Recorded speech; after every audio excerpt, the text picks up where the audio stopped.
As with our population, for businesses large and small, coronavirus represents an unprecedented challenge. Speaking with business leaders and representative organisations every day, I appreciate just how tough the situation is. When we tell people to stay at home, to protect the NHS and save lives, we know it has a real cost to your families and to your firms. And I want to thank the many businesses and workers right across the UK who are playing a vital role in keeping the British economy going. You are delivering for our nation through this difficult time.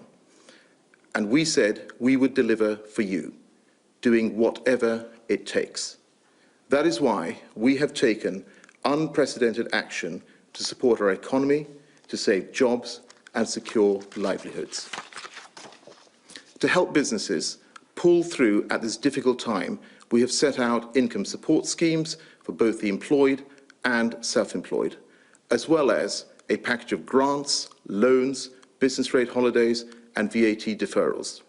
Businesses and trade unions have welcomed our interventions, and I want to reassure them that we are working around the clock to get the funding as quickly as possible to where it is needed. On Monday, we launched the Coronavirus Business Interruption Loan Scheme. This scheme is designed to make it easier for businesses with a turnover of up to £45 million to access vital financial support. So far, the scheme's 40 accredited lenders, including all of the high street banks, are processing thousands of applications. This week, I provided guidance to English councils on the grants to our smallest businesses, including those operating in the retail, hospitality and leisure sectors. The first tranche of funding arrived with the English councils yesterday, and I want to ensure that the grant money is with businesses as soon as possible, providing direct funding support to almost 1 million businesses across our country. Now, whilst our companies have requested financial support, they have also asked us to look to ease the burden of regulation at this challenging time. And we have responded to that request. Yesterday, we brought forward legislation to temporarily suspend some competition rules in the supermarket sector and in the operation of Isle of Wight ferries. From retailers sharing delivery vans to ferry operators coordinating staff, these measures will allow firms to work together to deliver vital services to the public more effectively at this time. We've also introduced measures to ensure that workers who have not taken all of their statutory annual leave due to COVID-19 will now be able to carry that entitlement over into the next 2 years. This will protect staff from losing out, whilst providing businesses with flexibility when they need it most. Earlier this week, together with Companies House, we announced that over 4 million businesses will be granted a 3-month extension to the filing of their accounts through a fast-track online process. Over 10,000 businesses have already successfully applied for this extension. And we will continue to monitor the company's abilities to meet the range of other filing obligations they have under the Companies Act, and we will provide further extensions if needed. I recognise just how hard employees, business owners and directors are working to keep their companies going. It is crucial that when the crisis passes, as it will, we are ready to bounce back. And so today, I want to announce more measures which are designed to give businesses greater flexibility as they face the current crisis, to help them emerge intact the other side of the COVID-19 pandemic. We will introduce measures to improve the insolvency system, which provides the legal options for companies running into major difficulties.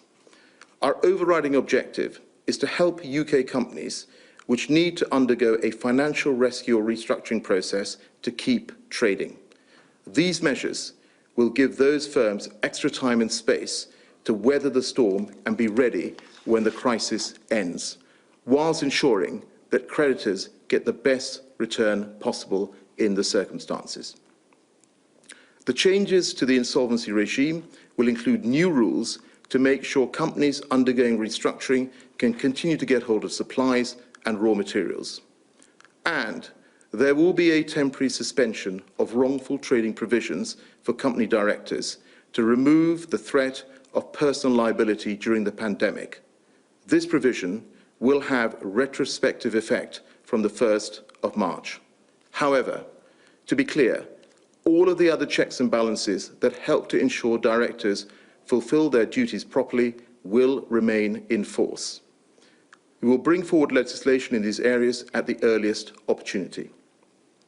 We will also put in place measures to ensure that companies required to hold annual general meetings can do so flexibly in a manner which is compatible with the best public health guidance. This might include postponing or holding the AGM online or by phone using only proxy voting. In addition, we are also introducing a range of measures to boost the supply of personal protective equipment, such as face masks, to protect frontline NHS staff. And we're removing administrative barriers to the production of hand sanitizer. By reducing the amount of red tape, new suppliers and businesses that produce ingredients for safe hand sanitizer will be able to bring their products to market in a matter of days. Companies, including Brewdog and Ineos, have already stepped forward to offer their services.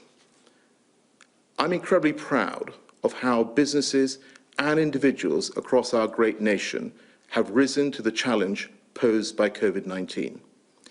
Whether it is offers from companies coming forward to support the ventilator challenge, or more than 700,000 people signing up to volunteer for our brilliant NHS, or those in the public and private sector working hard to keep our country safe and moving. Britain is meeting the challenge, working together in a joint endeavour to get through this pandemic. And be in no doubt, the government will continue to fight tooth and nail to protect lives and livelihoods everywhere in this country, as we stand shoulder to shoulder with our people and our businesses. Thank you.